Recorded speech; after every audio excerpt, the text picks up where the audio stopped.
प्राजक्त तनपुरेंची भेट घेतली आणि त्यानंतर माननीय राज्याचे मुख्यमंत्री आदरणीय देवेंद्रजी फडणवीस साहेबांनी देखील दूरध्वनीद्वारे संपर्क साधला आणि फॉर्म भरला गेला नाही आणि निश्चितपणे त्यांनी ऐकलं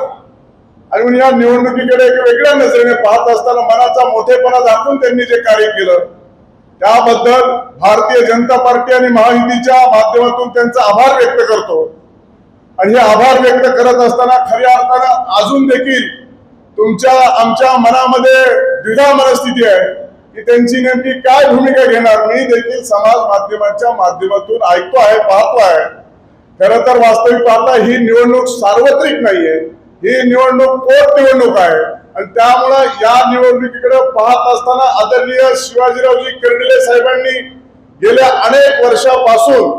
जवळपास 6 वेळा निवडणुकीला सामोरं जात असताना या जिल्ह्यामध्ये स्वतःचं नेतृत्व प्रस्थापित करत असताना सर्वसामान्याचा आवाज म्हणून त्यांनी या जिल्ह्यामध्ये कार्य केलं, या राज्यामध्ये कार्य केलं आणि हे कार्य करत असताना खऱ्या अर्थानं त्यांनी पाठिंबा दिला आणि म्हणून त्यांचे मी आभार मानतो। परंतु अजूनही वेळ गेली नाही,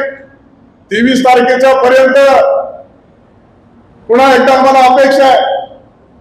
की त्यांनी आता जर फॉर्म न भरता पाठिंबा दिलाच आहे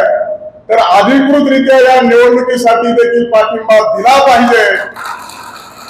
अशा प्रकारची आम्ही इच्छा व्यक्त करतो।